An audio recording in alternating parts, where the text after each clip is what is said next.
अस्सलाम वालेकुम and welcome to NDM की एक स्पेशल एपिसोड। मैं हूं हसन इफ्तिखार और मेरे साथ हैं अली वारसी साहब। आज हम डिस्कस करने जा रहे हैं कि जो इलेक्शन के अंदर हुआ वो तो चलें हो गया, आप सबने देखा भी, इलेक्शन के रिजल्ट्स भी आ गए, लेकिन उन रिजल्ट्स के बाद के रिजल्ट्स आने शुरू हो गए हैं। आज जो है जहांगीर तरीन साहब ने ना सिर्फ अपनी पार्टी की सदारत जो थी उनसे इस्तीफा दे दिया, बल्कि उन्होंने कहा कि मैं सियासत ही छोड़ता हूँ, ये काम ही अच्छा नहीं है, मैं ये काम नहीं कर सकता।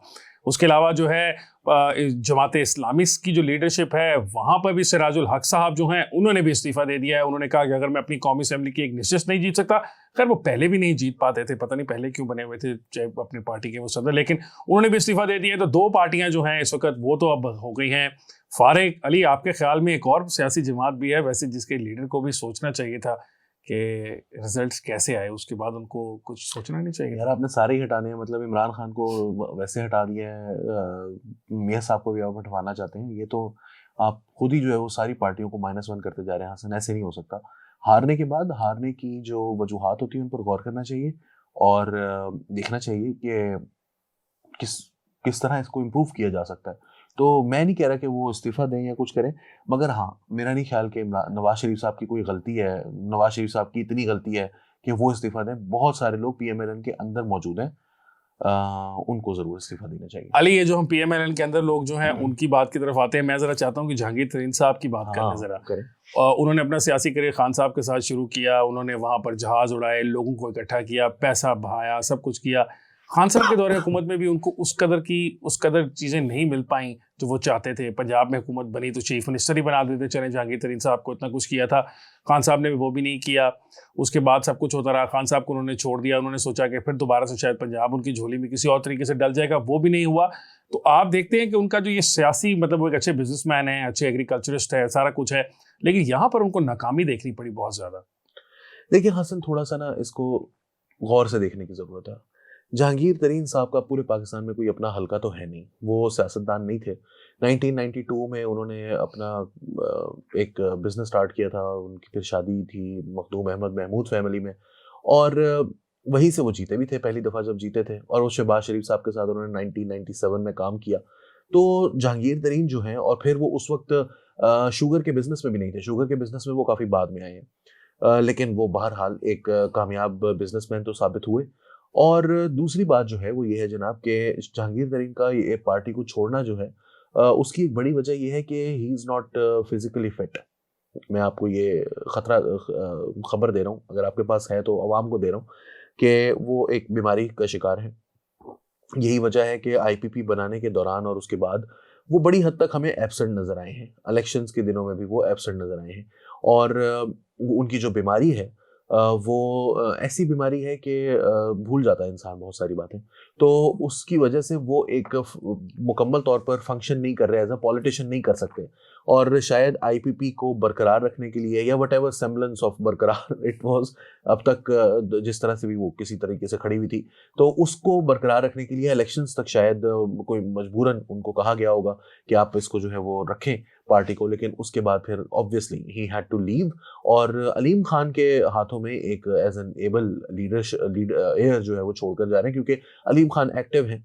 ही इज़ वेरी क्या कहते हैं उसको, दिमाग उनका बहुत अच्छा फंक्शन करता है, वो बहुत अच्छे एक लीडर साबित हो सकते हैं इस किस्म के एक ग्रुप के, कंपेयर्ड विद जहांगीर तरीन जिनका अपना कोई हल्का नहीं है, और वो कभी इलेक्शन जीते भी एज सच नहीं। आपको याद होगा कि 2013 के इलेक्शन में भी जहांगीर तरीन जो है वो सिद्दीक खान बलोच से हार गए थे, और उस वक्त ये समझा जा रहा था कि वो, और फिर उन्होंने जबरदस्ती, मतलब कोई चांस नहीं था, 60,000 वोटों की लीड से वो हारे हुए थे, मगर उन 4 हलकों में जबरदस्ती जहांगीर तरीन खान का नाम जो है वो शामिल करवाया गया, उनका हल्का शामिल करवाया गया। खान साहब ने एक हल्का अपना रखा, वहां से भी वो क्लियरली अयाज सादिक की सीट से भी वो हारे थे, मगर उन्होंने वो भी रखा। ख्वाजा आसिफ की सीट पर उस्मान डार साहब जो है वो क्लियरली हारे थे, मगर उन्होंने उसको भी उस हल्के के अंदर रखा। ख्वाजा साद रफीक की सीट पर 40,000 का। तो ये एक जहाँ तक जहांगीर तरीन साहब की अगर हम सिर्फ बात करें, तो उनकी जो पॉलिटिक्स है वो वैसे भी कभी भी कोई पॉलिटिक्स थी नहीं, वो किसी हल्के से जीत नहीं सकते थे, और अब उनकी कोई यूटिलिटी भी नहीं रही है एज सच। आईपीपी जो है वो वाइप आउट हो गई है, एक आज़ाद लोगों का ग्रुप जो कि एस्टेब्लिशमेंट ने, I don't know why, Jahangir तरीन की तरफ भेजा, आईपीपी बनाई। अगर मुस्लिम लीग नून की तरफ जाने देते, आज वैसा राउट ना होता मुस्लिम लीग नून को बिल्ड करने में। और जो उनकी एक एंग्जाइटी थी, वो कैंपेन शुरू नहीं कर पा रहे थे, वो डरे हुए थे, घबराए हुए थे, उसको इतने लंबे अरसे तक प्रोलॉन्ग करने की एक बहुत बड़ी वजह ये है कि एस्टैब्लिशमेंट उनको throughout almost up until जनवरी के आखिर तक, दरमियान तक उनको मिक्स सिग्नल सेंड करती रही। और जब उनको आइडिया हुआ, और फिर उसके बाद इवेंचुअली अभी भी मैं चलें उसको हम आगे चल के बात करते हैं, मगर जहांगीर तरीन साहब जो हैं उनकी यूटिलिटी कोई नहीं रही थी। आई थिंक कि बेहतर यही था कि वो छोड़ देते। अच्छा, जहांगीर तरीन साहब की तो यूटिलिटी नहीं रही, तो सिराजुल हक साहब की क्या यूटिलिटी पहले थी जो अब नहीं रही? मतलब व्हाट चेंज्ड इन दैट? वो पहले भी अपनी सीट नहीं जीत सकते थे, पहले भी वो हारते थे माफ कीजिएगा, सेनेटर बनाया गया उनको, तो अभी भी उनके साथ वही हालात हैं। तो आपका क्या ख्याल है कि वहां पर जमात में क्या रीजन हुई, क्या प्रेशर आया उन पर, जो जिसको फोर्सी उन्होंने किया, उन्होंने कहा प्रेशर पड़ने वाला लगा, मैं छोड़ देता हूँ ये?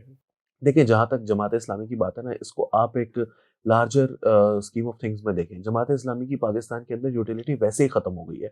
जमात इस्लामी जो थी वो अप अंटिल 2008 में भी, 2002 में तो देखें ना, वो एमएमए बनी। और जब एमएमए टूटी, उसकी रीज़न जो थी वो जो भी रही हो, मौलाना फजल रहमान और काजी हुसैन अहमद के दरमियान एक फंडामेंटल इख्तलाफ था, और जमात इस्लामी ने उस वक्त बॉयकॉट कर दिया 2008 में। उनके बॉयकॉट करने की वजह से उनको शायद एक एडवांटेज हुआ कि 2013 में उन्होंने इलेक्शन लड़ा, तो खैबर पख्तूनख्वा की हद तक उनके पास कोई 15, 18, 12 के करीब उनके पास नशस्तें आ गई, और वो पाकिस्तान तहरीक इंसाफ के साथ हुकूमत में शामिल हो गए।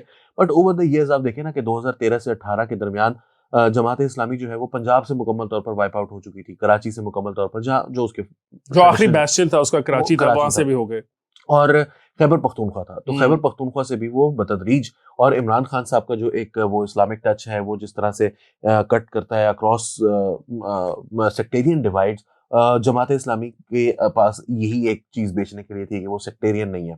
तो वो सेक्टेरियन भी वो भी उनके पास इमरान खान साहब की सूरत में, और जो खैबर पख्तूनख्वा के अंदर उनके जो कैंडिडेट्स हैं वो आपको नज़र आते हैं कि वो जमात इस्लामी के मुकाबले में, जमीयत उलमा इस्लाम के मुकाबले में वो कहीं ज़्यादा जो है वो उनकी जो एक्सेप्टेबिलिटी है वो कहीं ज़्यादा अभी, अब जो चित्राल से जो उनके कैंडिडेट्स जो जीते हैं, जो उन्होंने जमीयत उलमा इस्लाम के बंदे को शिकस्त दी है, जो पिछली दफ़ा बाय द वे एमएमए जीत गई थी, और वो पूरी तरह से सेक्टेरियन उसका जो था वो उसकी कैंपेन थी कुरम एजेंसी के अंदर, वो पूरी तरह से सेक्टेरियन कैंपेन करके जमीयत उलमा इस्लाम वहाँ से जीतती है, उसको भी पीटीआई ने जो है वो वहाँ से शिकस्त दी। तो जो सेक्टेरियन बुनियादों के ऊपर सियासत थी, उसको मुकम्मल तौर पर एक sort of religious Ali Mohammad Khan जैसा बंदा, जिसको कोई वहाबी हो, देवबंदी हो, बरेलवी हो, शिया हो, वो उसको एक उसका अपना सेक्ट जो भी हो, लेकिन वो उसको एक मजहबी शख्स के तौर पर देखता है, वो उसको एक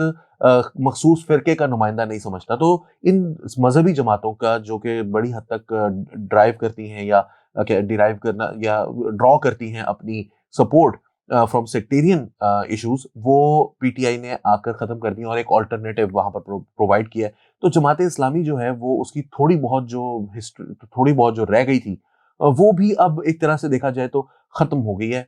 इस वक्त तो पाकिस्तान के अंदर हसन साहब, हकीकत ये है कि आंधी चल रही है पाकिस्तान तहरीक इंसाफ की। इस वक्त कोई सियासी जमात, आपने अभी बात की जहांगीर तरीन की, आपने अभी बात की उससे पहले नवाज शरीफ साहब की, तो कोई भी नहीं बख्शा। तो फिर अब मतलब एक सिराजुल हक साहब उस अपनी तिरछी टोपी के साथ जो है वो इस सारे आंधी के सामने कैसे ठहर पाते, वो भी उड़ गए। अच्छा, सिराजुल हक साहब तो उड़ ही गए, उसके अलावा एक और चीज़ भी उड़ गई, वो उड़ा सोशल मीडिया, और सोशल मीडिया उड़ा मुस्लिम लीग नून का। अली, मुझे एक बात समझाओ यार, एक सियासी जमात है, उसका मुकाबला, हाँ मैं यही कह उड़ गया, एक सियासी जमात है, उसका मुकाबला इमरान खान से है, जिनका सबसे मौसर, सबसे ज्यादा टूल जो वो उन्होंने यूज किया और अच्छे तरीके से किया वो सोशल मीडिया था। उसका मुकाबला कर रही है एक सियासी जमात मुस्लिम लीग नून, उनके जो माशाल्लाह सोशल मीडिया टीम के हेड्स हैं और मुख्तलिफ किस्म के लोग हैं, मैं नाम नहीं लेता, लोग आतिफ रऊफ बेचारे को इतना बदनाम कर चुके हैं सोशल मीडिया के ऊपर, सारों ने उस पर अपना गुस्सा निकाल लिया। मैं उसका नाम उसको लेकर पॉइंट आउट नहीं कर रहा, लेकिन जो जनरली सारा इनकी टीम थी वो इतनी नकमी और नालायक रही।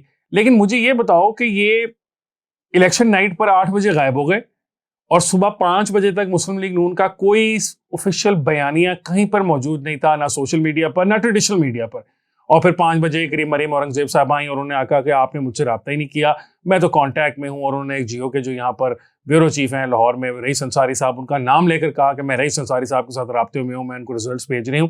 तो अली, आपके ख्याल में ये किधर चले गए थे? सोने चले गए थे, थक गए थे, सारा दिन उन्होंने बड़ी मेहनत की थी और उन्होंने कहा अब टाइम आ गया सोने का? डिप्रेस्ड थे, मेरा ख्याल है कि उनको उनको नज़र तो आ गया था। देखिए जो कुछ हो रहा था पाकिस्तान के अंदर वो बड़ी हद तक क्लियर था, और यकीनन उनके ऑफिसेज़ के अंदर भी जो है वो रिजल्ट्स आ रहे होंगे। 7 तारीख को वो 130 सीटें ले रहे थे, 6 तारीख को उन्होंने सुबह खबरें लगवा दी थी पूरे पाकिस्तान के अंदर, तमाम अखबारात के जो फ्रंट पेजेस हैं उनके ऊपर वज़ीर आज़म Nawaz Sharif, prime minister Nawaz Sharif, English अखबारों में लिखा गया जा चुका था। तो वो तो अपनी तरफ से जीतते बैठे थे बहुत, मतलब बड़ी लीड से। तो लेकिन यहाँ पर ये हुआ कि एक तो हार गए थे। दूसरी बात ये है कि हसन साहब, आपको लग रहा है कि पाकिस्तान मुस्लिम लीग नून का सोशल मीडिया जो है वो इलेक्शन की रात 8 बजे जाकर सोया था? मेरा तो ख्याल है कि वो अभी कभी जागा ही नहीं। कभी जागा ही नहीं था। वो तो पता नहीं डीप स्लम्बर, वो जो ख्वाब खरगोश से जिससे अल्लामा इकबाल ने जगाया था उम्मत को और कौम को, उम्मत और वो कौम जागे, वो नहीं जागे। हाँ, वो तो ख्वाब खरगोश के मजे ले रहे थे। तो वो मेरा नहीं ख्याल कि अब्दी नींद सोए लगता था कि जैसे अब्दी नींद सो चुके हैं, वहां से वो जागे। दूसरी बात, आपने आतिफ रऊफ का नाम लिया। मैं आतिफ रऊफ का कोई फैन नहीं हूँ, ना ही मेरी उनकी कोई जो है वो सच एक दो दफा किसी काम के हवाले से अगर उनको मैसेज किया हो तो किया हो, मुझे नहीं याद पड़ता कि मेरी उनसे कोई मुलाकात है। मगर आतिफ रऊफ साहब जो हैं वो वैसे मैं उनका उनके काम का भी कोई कतन दूर दूर तक फैन नहीं हूँ। मगर आतिफ रऊफ जो हैं वो मुस्लिम लीग नून के सोशल मीडिया हेड नहीं थे पिछले बहुत अरसे से। मुस्लिम लीग नून के जो सोशल मीडिया हेड हैं वो मुज़क्किर एजाज नामी एक शख्स हैं। क्या आपने ये नाम कभी सुना है? अच्छा, ये वो शख्स हैं जिनको मरियम नवाज साहब आप आजकल रीट्वीट कर रही हैं और मेरा ख्याल है खुद उनके कुछ चंद 100 के करीब फॉलोअर्स हैं सोशल मीडिया मेरा के ख्याल है ऊपर। बढ़ गए होंगे, अब बढ़ गए। शायद 2-2.5 हज़ार हो गए होंगे, क्योंकि जब कहा होगा, स्टार्ट किया था तो उसके पास ही थे। उनको कहा होगा कि भाई सब अपने कम से कम सोशल मीडिया हेड को तो फॉलो जी, कर लें। तो वो यही हुआ है। दूसरी बात ये है कि मुस्लिम लीग नून की सोशल मीडिया टीम के हवाले से हसन, मैं आपको देखिए, मैं कुछ अंदर की बातें भी जानता हूँ। वो मैं इस वक्त जो है वो ज़्यादा एक्सप्लोर, मतलब ज़ाहिर है क्या लोगों को ऐसी शर्मिंदा करना नाम ले लेके, मगर जो असल बात है वो मैंने कुछ पॉइंट्स, आपने क्योंकि मुझे बताया था कि इस जी हवाले जी। से हम बात करेंगे, तो मेरा अपना ज़ाती तौर पर जो है ना वो ये ख्याल है कि सोशल मीडिया मैनेजमेंट जो है वो कोई मीडिया मैनेजमेंट से हटकर नहीं है। आप अगर, और पॉलिटिकल मैनेजमेंट से हटकर नहीं है, आप पूरी ऊपर से लेकर नीचे तक देखें ना, नवाज शरीफ साहब सियासत भी नहीं कर रहे थे, मीडिया भी मैनेज नहीं कर रहे थे, और सोशल मीडिया भी मैनेज नहीं कर रहे थे। शहबाज शरीफ साहब हो, मरियम नवाज हो, हमजा शहबाज तो वैसे ही आपको पता है बहुत अरसे से नहीं नजर आ रहे। तो जब वो अल्लाह वाले हो गए भाई। टॉप लीडरशिप जो है वो किसी चीज में इंटरेस्टेड ना हो, तो वो सोशल मीडिया में ही एक खसूसी तौर पर इंटरेस्ट क्यों लेगी? दूसरी बात, आप इसको कंपेयर करते हैं, पाकिस्तान की सबसे बड़ी जमात इस वक्त जो है वो पाकिस्तान तहरीक इंसाफ है। पाकिस्तान तहरीक इंसाफ के सोशल मीडिया के हवाले से एक तो देखें, वो इतनी स्ट्रेंथ थी कि इमरान खान साहब के जाने के बाद भी वो बड़ी हद तक जो है वो बहुत बहुत एक्टिव थे। मगर at the same time Imran Khan साहब की मौजूदगी में इमरान खान साहब रोजाना सुबह एक आधा इंटरव्यू देते थे। अब उसके अंदर से पॉइंटर्स निकलते हैं, उसके अंदर से आप मुखालफत भी कर सकते हैं, आप उसकी हिमायत भी कर सकते हैं। जो उनके मुखालफिन हैं वो उनकी मुखालिफ जो बातें निकलती थी वो उनको हाईलाइट करते थे, जो उनके हक में बात जारी होती थी वो पाकिस्तान तहरीक इंसाफ के ऑफिशियल अकाउंट से, और उनके जो बड़े अकाउंट्स हैं वो बार बार उनके वीडियोस जो हैं वो अपलोड किया करते थे। फिर जिस तरह से वो इन्फ्लुएंसर्स से, डिजिटल मीडिया इन्फ्लुएंसर्स, आपको मैं बड़ा एक इंटरेस्टिंग वाकया सुनाता हूँ। सलीम साहब को आप जानते हैं, हमारे जो सलीम रमजान हैं सोशल मीडिया के हमारे जो हेड हैं नया दौर के, उन्होंने मुझे ये बात बताई कि करीब साल डेढ़ की पुरानी बात है कि टिकटॉकर्स जो हैं उनकी इमरान खान साहब से मुलाकात हुई। उनमें से कोई तकरीबन 10-12 के करीब वो लोग थे, तो उन्होंने बताया कि इनमें से सिर्फ 2 ऐसे थे जो कि जेन्युइनली पीटीआई के वर्कर्स थे। बाकी 10 जो लोग थे वो सोशल मीडिया या टिकटॉक इन्फ्लुएंसर्स थे। उनके अच्छे बड़े अकाउंट्स थे, वो घेर-घार के उन लोगों को लेकर आए, जैसे भी लेकर आए, उनसे मुलाकात की, और जिस वक़्त उन्होंने बात की तो उस मुलाकात के बाद आप उन डिजिटल मीडिया अकाउंट्स या वो जो टिकटॉक अकाउंट्स हैं, क्योंकि ये एक वाकया नहीं है, कई हैं, तो उसके बाद जो सिचुएशन हुई उनके अकाउंट्स के ऊपर, वो आपको नजर आएगी कि वो हर मौके पर इमरान खान साहब के मुकम्मल तौर पर साथ नजर आते थे।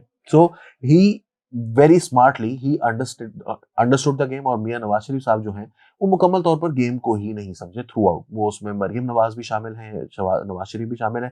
मेरा ये मानना है, जाती तौर पर मुझे ये खुशगुमानी है कि मरियम नवाज जो है she probably was the only person who understood this game.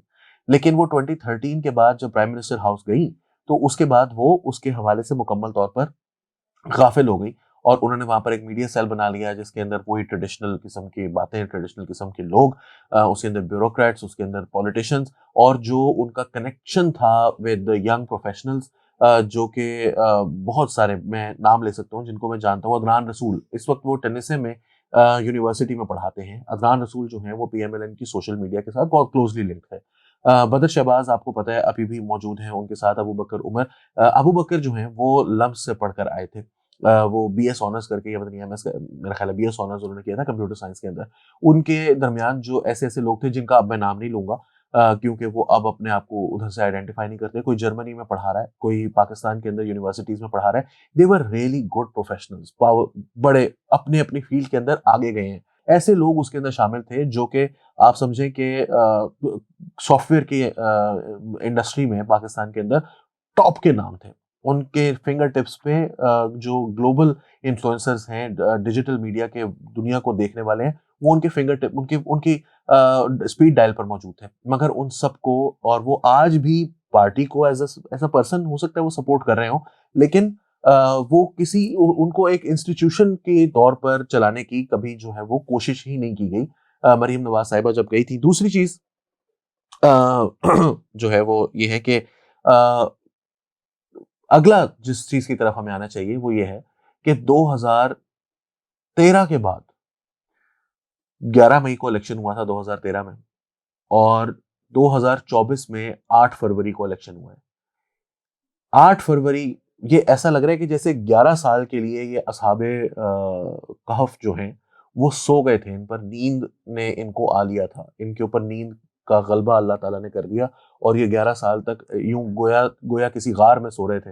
और फिर अब ये यकायक उठे हैं 11 हारने मई के का बाद। इलेक्शन जीतने के बाद। ये 8 फरवरी 2024 का इलेक्शन हारने के बाद उठे हैं, और उस दौरान ये कहाँ थे और अब ये जाग कैसे गए हैं? दिस इज द पता नहीं मोस्ट अली, मैंने तो ये इंट्रिगिंग देखा पार्ट। कि जो तमाम का तमाम इस वक्त सोशल मीडिया है मुस्लिम लीग नून का, उसने टारगेट किया हुआ है सहाफ़ियों को। उनका ख्याल है कि शायद हम ही हैं जिनकी वजह से वो इलेक्शन हार गए हैं, हमारी शायद रीज़न थी, हम थे वो लोग जिन्होंने ठप्पे लगा दिए थे जाके अंदर घुस के जाली, और वो उतने वोट नहीं निकलने चाहिए थे। अब वक्तन फ़क्तन कभी राना सनाउल्लाह साहब आ जाते हैं, कभी मरीम औरंगज़ेब साहिबा आ नहीं, जाती मुझे कोई हैं, देखें वो और वो एक बार तरफ बार कर दें। मलक रियाज के कोई ये वाकया, वो जो भी आप मुझे बताने लगे, एक खातून एंकर हैं, उनसे के वाकये से पहले भी, उनकी ट्वीट से पहले भी मलक रियाज की कोई कहानी सुना रहे थे कि मलक रियाज का ये मीडिया है, मलक रियाज का ये मीडिया है। भाई मलक रियाज के जो पार्टनर्स हैं, मलक रियाज से जो पैसे खाने वाले लोग हैं, मलक रियाज से जो लोग इन्वेस्टमेंट्स करवाते हैं, वो तो सियासतदान हैं, वो तमाम सियासी जमातों में हैं, पाकिस्तान पीपल्स पार्टी से लेकर तो पाकिस्तान तहरीक इंसाफ तक और पाकिस्तान मुस्लिम लीग नून तक, ये सारे के सारे उन्हीं के दर से खाते पीते हैं, और ताने हम जैसे लोगों को देते हैं जो बेचारे गरीब इन स्टूडियोज में बैठे हैं। अगर आप सोचेंगे मलक रियाज साहब हमें पैसे दे रहे हों तो हम यहाँ छोटे से स्टूडियो में बैठ के काम कर रहे हो, भाई हम भी बड़ी बड़ी हमारे गेमें पर तो डाल रहे इल्जाम हो। ही नहीं लगाया, हमारे ऊपर इल्जाम नहीं लगाया। जिन लोगों पर वो इल्जाम लगा रहे हैं वो बाकी बड़े बड़े स्टूडियोज में बैठे हैं। मैं मलिक रियाज के इन्फ्लुएंस को बहरहाल जो है वो डिफेंड नहीं कर सकता, ना मैं ये कह सकता हूँ कि मलिक रियाज का इन्फ्लुएंस नहीं होगा। मेरा ख्याल है कि बिल्कुल पॉसिबिलिटी है, there is a possibility and there might be some truth to it. मैंने इसके ऊपर ट्वीट भी किया है। मैंने कहा कि राना सनाउल्लाह साहब का जो ये क्लेम है इसको मुकम्मल तौर पर डिस्कार्ड नहीं किया जा सकता। मिसाल के तौर पर एक पाकिस्तान के बहुत बड़े सहाफ़ी हैं, और वन ऑफ द जिसे कहते हैं सीनियर मोस्ट सहाफ़ी हैं पाकिस्तान के, जिन्होंने 60 की दहाई से सहाफ़त करते रह रहे हैं। 60, 70, 80, 90, 2000, 2010 की दहाई, और अब ये 70 साल, तकरीबन 60-70 साल हो गए उनको सहाफ़त करते हुए। शायद उनसे सीनियर जो हैं वो सिर्फ एक ज़ियाउद्दीन साहब थे, अब वो इंतकाल फरमा गए। उनकी जानिब से ये कहा गया कि लिया के जो डीसी साहब हैं उन्होंने उन्होंने ये कहा है, उनसे गालिबन फोन पर कहा है या किस तरह से कहा है, मगर उन्होंने ये दावा किया है कि उनके ऊपर कमिश्नर की तरफ से प्रेशर था कि वो रिजल्ट जो है वो चेंज कर दें। अब ये बात जो है वो हामिद मीर साहब ने भी दोहराई। इसके बाद फखर दुरानी ने उनको ये बताया कि मेरी डीसी लिया से बात हुई और वो कह रहे हैं कि ऐसी कोई बात मैंने नहीं की। उसके बाद डीसी लिया की उन्होंने एक व्हाट्सएप चैट भी दिखाई, और उसके बाद एक डीसी लिया की जानिब से एक वीडियो भी उनके पास मौसूल हुई जिसको फखर दुरानी ने ट्वीट किया। अब बात यह है कि इतनी बड़ी बात कहना किसी का नाम लेके, या तो आप बेवकूफ बनाए गए जो कि इतने सीनियर लेवल के ऊपर बगैर वेरीफाई किए पॉसिबल, मुझे तो कम से कम, या पॉसिबल नहीं है, या कम से कम उनकी तरफ से एक बहुत बड़ी ओवरसाइट है, उन्होंने गौर नहीं किया। दूसरी बात यह है कि जो वाकया फिर दूसरी तरफ से मलिक रियाज वाला इन्फ्लुएंस ही सामने आता है। मगर मैं इससे आगे जाता हूँ, मैं कहता हूँ कि मलिक रियाज ने कोई इन्फ्लुएंस नहीं किया। पीएमएलएन को जो है वो होश आया कि ना क्यों ना मीडिया को डिस्क्रेडिट करने, तो फिर हमारा कोई बात निकलती है। मेरा क्वेश्चन ये है कि ये सब कुछ जो है वो पाकिस्तान तहरीक इंसाफ भी ओवर द इयर्स करती रही है। आपने यही गलत काम ही कर लेते, टाइम से कर लेते। मैं तो ये कह रहा हूँ कि ये सोए कहाँ पड़े थे। आज देखिए हसन साहब, ये मैंने अभी कुछ देर पहले ट्वीट किया है, मैं आपको दिखाता हूँ और ये मैं पब्लिक को भी दिखा देता हूँ, जरा हम ये स्क्रीन पे भी दिखा स्क्रीन के ऊपर दिखा दिएगा कि अली मोहम्मद खान साहब जो हैं उन्होंने एक वीडियो ट्वीट की है जिसमें इमरान खान साहब जो हैं वो एससीओ के समिट पर थे और वहां पर इमरान खान साहब के कोई एक जो नेशनल लीडर है किसी मुल्क के सरबरा जो हैं वो वहां पर आए, तो तमाम जो लीडर्स थे वो उनकी एहतराम में, जिस तरह इमरान खान साहब के लिए खड़े हुए थे या दीगर लीडरान के लिए खड़े हुए थे, उनके एहतराम में खड़े हो गए। इमरान खान साहब जो हैं वो यकायक वहां पर बैठ गए अपनी कुर्सी पर, बाकी सब लोग खड़े हुए थे। उसी टाइम पर बहुत ज्यादा तनकीद भी हुई थी कि ये डिप्लोमेटिक आदाब के खिलाफ हैं, इनका काम था कि खड़े होते और उनका इस्तकबाल करते जिस तरह बाकी सब लीडर्स का कर रहे थे। तो इन्होंने पीटीआई ने एक काउंटर निकाला कि वो असल में इसराइल का वजीर आज़म आ रहा था, नेतन्याहू था या वो नफ्ताली था, जो भी था, तो वो आ रहा था, इस वजह से इमरान खान साहब बैठ गए। अब ये झूठ था, हमें उस वक्त भी पता था, बहुत सारे लोगों ने उस वक्त भी ट्वीट की कि भाई ये तो व्लादिमीर पुतिन जो रशिया के सदर हैं और आजकल इमरान खान साहब के बड़े ममदूह हैं, वो आ रहे हैं, तो इमरान खान साहब को वहां पर, लेकिन पाकिस्तान मुस्लिम लीग नून के ऑफिशियल अकाउंट से आज डिस्कवर हुई है ये बात। उन्होंने कहा every day brings a new dose of deceit from PTI and it's leadership, the Israeli PM wasn't even present at the summit, it was the Russian president Putin. अब मेरा ये क्वेश्चन है कि आज दहाइयों, एक ऑलमोस्ट आधी दहाई के बाद आपको ये नजर आ रहा है कि ये चीज हो गई है और आपने जो है वो इसको क्या कहते हैं वो काउंटर कर लिया है, तो ये इतने 5 साल से क्यों नहीं किया गया था काउंटर? या आज जो आप कह रहे हैं कि मेहर बुखारी जो हैं वो, मैं मेहर बुखारी के बारे में भी मैंने ट्वीट किया और मैं नाम लेके कहने में मुझे कोई यार नहीं है। मेहर बुखारी की मैं आपको एक ट्वीट दिखा सकता हूँ यहाँ पर। 2018 में उनकी जानिब से ये ट्वीट की गई जो कि बहुत एक उस वक्त प्रॉब्लमेटिक थी और आज भी प्रॉब्लमेटिक ही है। उन्होंने ये ट्वीट किया जनाब कि जो 2018 में इलेक्शन के बाद फॉर्म 45 नहीं दिए गए थे, उसकी वजह ये थी कि प्रिजाइडिंग ऑफिसर्स जो हैं वो लोड नहीं कर पाए, तो इस वजह से वो फाइनल कॉपीज जो हैं वो पोलिंग एजेंट्स को नहीं दे सके। तमाम पार्टियां जो हैं वो इसके बारे में कंप्लेन कर रही हैं, ये प्रोसीजरल कोलैप्स है। इसके बारे में जो है वो हमें no apologetic demeanour on behalf of chief election commissioner adds insult to injury के इलेक्शन कमिश्नर जो है उन्होंने, क्योंकि इसके बारे में कोई बात भी नहीं की, कोई अपोलोजाइज भी नहीं किया और उनका बिहेवियर भी जो है वो अपोलोजेटिक नहीं था, तो इसके उसकी वजह से जो है वो बहुत मजीद जो है वो बेइज्जती करने वाली बात है। लेकिन इसके अंदर कोई साजिश नहीं है। 90% पोलिंग एजेंट्स के साइन फॉर्म 45 पर नहीं थे। ये फखर दुरानी की रिपोर्ट है 2018 की, आप जाकर देख सकते हैं, ये आपके सामने स्क्रीनशॉट भी इस वक्त नजर आ रहा होगा। ये सारी की सारी जो चीजें हैं वो उस वक्त बिल्कुल हो रही थी और मैंने इसीलिए कहा कि ये लोग जो हैं वो, मुझे नहीं पता मलिक रियाज का इन्फ्लुएंस, ऑल्दो मलिक रियाज का इन्फ्लुएंस मेहर बुखारी के केस में जो है वो बड़ा उसका केस बड़ा आराम से बनाया जा सकता है कि मेहर बुखारी जो है वो एक दफा मलिक रियाज के बिहाफ पर मलिक रियाज को इंटरव्यू कर रही थी और उस दौरान क्या कुछ हो रहा था वो पूरे मुल्क ने देखा है, वो सोशल मीडिया के ऊपर चलता हुआ जियो ने बड़ा खोल कर बयान किया था कि क्या क्या हो रहा था वहां पर। तो मेहर बुखारी के केस में मेरा ये ख्याल है कि वो राना सनाउल्लाह ने भी उसी एंगल को उठाया, मगर मेहर बुखारी जो है वो विद और without Malik Riyaz influence, she has acted as a party to this conflict all along। मतलब जब से उनका पॉलिटिकल करियर स्टार्ट हुआ है वो इसी तरह से बिहेव कर रही हैं। वो पाकिस्तान तहरीक इंसाफ के लिए झूठ सच कर सकती हैं, सच झूठ कर सकती हैं। आज वो सच बोल रही हैं मुझे लगता है, मगर उनकी तरफ से मैं उनकी नीयत पर मुझे शक है कि वो पॉलिटिकल या डेमोक्रेसी की नेक नियति के साथ वो बात नहीं कर रही। बल्कि उनका इसके अंदर कोई एजेंडा है जिसकी वजह से वो कर रही हैं। अच्छा, अभी मेरी तकरीर जो है वो कुछ लंबी होती मैं तकरीर आपकी काटी करने लगा था, इसलिए चलिए आप कर लें, मगर मैंने फिर अभी खत्म नहीं किया, मगर मैं आपको बता दूं। चलें आप बात करें। अच्छा जी अली, मैंने तो सिर्फ ये कहना था ना यार, चलो आपने भी वो बात कही, ख्वाब खरगोश था जो कुछ भी था, अब वो उठ कैसे गए हैं मुस्लिम लीग नून वाले, मुझे ये बताओ ना। अब तो वो फुल फ्रंट ऑन लगे हुए हैं, उन्होंने तो कोई उनका ऑफिशियल अकाउंट जो है मुस्लिम लीग नून का PMLN का वो भी हमले कर रहा है। राना सनाउल्लाह साहब ने तो खुल के हमले करने शुरू किए। अब उन्होंने डिसोन कर दिया, वैसे उन्होंने कहा कि मैं खुद नहीं अकाउंट चलाता अपना, इवन दो टिक भी है, सब कुछ है, मेरी कोई टीम का बंदा चलाता है। हाँ, वो टीम का बंदा, वो कहते हैं ये उस अकाउंट से भी फिर बाद में ट्वीट हुआ है कि ये प्रेसिडेंट पंजाब का अकाउंट है, ये राना सनाउल्लाह का पर्सनल अकाउंट नहीं है। लेकिन प्रेसिडेंट पंजाब तो वही है और अब तक है, अभी तक है। ये वही वाली बात है कि बतौर मिनिस्टर फॉर कॉमर्स जो है वो इमरान खान साहब ने इंडिया से तजारत की इजाजत दी और बतौर प्राइम मिनिस्टर उन्होंने उस कैंसिल कर इजाजत दिया को उसको। कैंसिल कर दिया। और कहा मैं नहीं करता ये। हाँ, उन्होंने कहा मैं ये नहीं करने के लिए तैयार। मैं कॉमर्स मिनिस्टर के तौर पर हाँ। मैं समझता हूँ कि ये मुल्क के ठीक है, लेकिन वजीर आजम के तौर पर एज अ तो पॉलिटिकल अच्छा है ना यार अली, उन्होंने एक अपने रोल के अंदर कहा ठीक है, दैट मेक सेंस, उसे हमें अपने उसी रोल के तहत खुदा का वास्ता है यार, अल्लाह का वास्ता है। देखिए मेरा प्रॉब्लम ये है कि ना ठीक है वो जीत गए, यही मकबूलियत से इतना भी हमें जो है ना वो इम्प्रेस नहीं हो जाना चाहिए। अली इम्प्रेस तो नहीं हो रहे हम तो कोशिश कर रहे हैं कि हम भी उन मकबूलियत वाली साइड पे चले जाएं, अपनी साइड चेंज कर लें। नहीं बिल्कुल कर लें, मुझे कोई एतराज नहीं है। देखिए मैं तो इमरान खान साहब की मकबूलियत से इम्प्रेस नहीं हूँ। मुझे इम्प्रेस करने के लिए उनको कंटेंट लाना पड़ेगा, ओरिजिनल कंटेंट। वो हम चले जाते हैं वहां जाके ओरिजिनल कंटेंट बनाना शुरू कर देते हैं उनके लिए। ओरिजिनल कंटेंट लेकर आए, यानी वो दिखाएं कि भाई मैंने जो है वो मुल्क के अंदर एक्सपोर्ट्स जो है वो टनेज के हिसाब से बेहतर कर दिए। ये नहीं कि मैंने डॉलर महंगा कर दिया और उसकी वजह से जो है वो डॉलर जो है वो बाहर गया। अच्छा, अब ये कैसे ये डेटा ये वाले इस किस्म के मेहनत वाला काम खान साहब नहीं कर सकते कि आसान काम बताएं आप उनको। अच्छा, आप मुझे बता रहे थे कुछ, तर्जुमानों का इजलास हुआ। हाँ, तर्जुमानों का मैंने आपको कट कर दिया था, आप कुछ बताना चाह रहे थे, आपने कहा कि मेरे पास एक और 2 पॉइंट्स में, क्योंकि मैं चाहता हूँ वो खत्म कर लें क्योंकि फिर हमने प्रोग्राम भी खत्म। हाँ, तो बस वो बात जो है वो पाकिस्तान मुस्लिम लीग नून की सोशल मीडिया के हवाले से ये मुझे ये लगता है कि मेरे पास इतलात थी कि पहले भी आई हैं कि उनकी जो है वो कुछ कंपनीज हैं जिनके साथ वो बात करना चाहते हैं, जिससे वो सोशल मीडिया का प्रोजेक्ट अपना देना चाहते हैं। मेरा ज़ाती तौर पर ये ख्याल है कि या तो वो लोग वापस आए हैं, दूसरी या उन लोगों को अब पैसे दे दिए गए हैं और इस वजह से उनकी सोशल मीडिया यकायक एक्टिव हो गई है।